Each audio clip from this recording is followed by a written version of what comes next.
People have, in most cases, gone astray for this very reason, as they have submitted themselves to the guidance of such unworthy teachers, whose primary motive is perhaps mere self aggrandizement or some personal gain. With this view in mind, they are generally found to be eager to maintain their position and prestige by false impositions. To them, it is probably the greatest shock to their pride of power and position to acknowledge the superiority of anyone more advanced or better accomplished. This is nothing but ahankara in the crudest form. If you submit yourself to such a guru, you are sure to inherit the same feeling of pride, which is the worst type of grossness and is sure to hamper your spiritual advancement. Liberation is never possible so long as this evil exists. Spirituality is, in fact, such a superfine state of mind that every other thing will seem to be heavier or grosser in comparison to it. The delicate feeling caused on the senses by the sweet smell of a rose is far heavier. I may express it as a state of perfect tranquility and moderation in complete harmony with nature. In this state of mind, all senses and faculties are, so to say, in a sleeping state. Their working becomes automatic, bearing no impression upon the mind. Perfect peace is one of its high stages, although the real thing is still onwards, when even the consciousness of peace fails. For the consciousness of peace too causes some weight upon the mind, though it is very insignificant. When we are really quite unconscious of the very presence of peace, we are in a true sense free from the impression or the weight of the feeling. The condition at this stage is peculiar. It is really neither anandam, bliss, nor otherwise.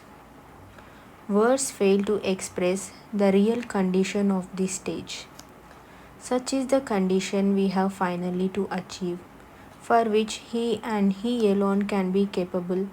Guru, who is permanently abiding in the condition described above and has the power and capacity to transmit by his will force the spiritual state into the heart of the abhyasi and to remove complexities and obstructions therefrom. None below this level is fit to impart spiritual training to others. It is a matter of regret and pity that this age old process of yogic transmission, originated and widely practiced by our ancient sages, has now gone into complete oblivion, and in the very land of its origin, where today only but a few might feel inclined to believe it even. Some people try to ridicule it by misinterpreting it as nothing but mesmerism or hypnotism. I have explained this point in my book Efficacy of Raja Yoga. Here I may assure you that spiritual training for the attainment of higher stages is only possible by the process of yogic transmission and by no other means. Frequent reference to this process in the present society of educated persons has led certain religious teachers today to defend their inefficiency in this respect by explaining to the people that there is nothing peculiar about transmission.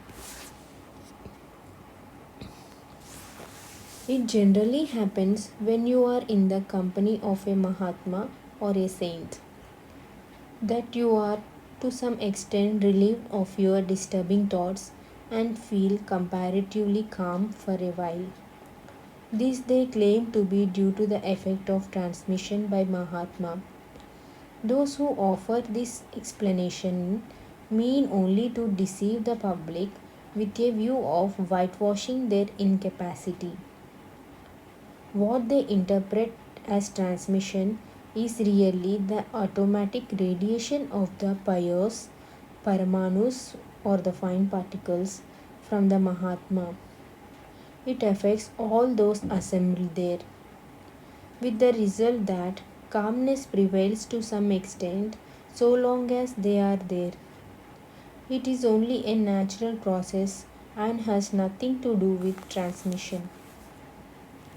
It is not only from the Mahatma or saint that such Paramanus radiate, but also from everyone, whether pious or wicked, saintly or devilish. If you are for some time with an impious or morally degraded person, you find similar impious Paramanus radiating from him and affecting you, with the result that you will find your thoughts flowing in the same channel for the time being. The effect of such radiation remains only for a little while and disappears when you are away from it. This is the reason why often religious teachers are found to be making complaints of the indifference of the people to follow what they preach to them.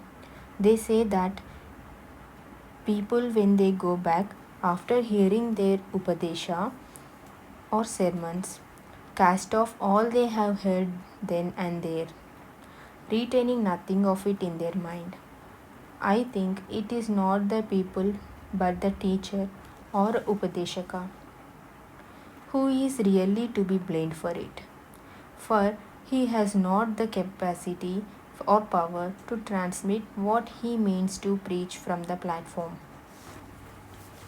Similar views are expressed in connection with Sankirtan performances. The peaceful atmosphere created on such occasions is claimed to be due to the effect of transmission. It is really the result of vibrations produced by the sound of singing in a chorus. We experience the same thing at all music parties which we attend. On such occasions, our mind is mostly focused on one and the same thing which is in our view, and we are for the time being unmindful of other things. In Sankirtan, as our thoughts are located on some pious ideal, we begin to feel the same thing in our heart automatically. It has nothing to do with the transmission. Power of transmission is a yogic attainment of a very high order by which a yogi can infuse by his own will force the yogi energy or godly effulgence within anyone and remove anything unwanted in him or detrimental to his spiritual progress. He can exercise this power not only on those assembled around him but on others who are far away from him too. The power can be utilized in any way at any time. One who has got command over this power can, at a glance, create temporarily or permanently a condition of the mind which is far ahead of the existing condition of the mind of an abhyasi and which otherwise will require a lifetime to be achieved. It is not only a vain assertion but a bare fact and may at any time be practically verified by anyone who pleases to do so. Sages have often, through power of transmission, changed the entire nature of a man at a mere glance. The wonderful examples of the great sages like my master Samartha, Guru Sri Ramachandraji Maharaj of Fatehgarh, Swami Vivekananda, and others offer ample proof of it.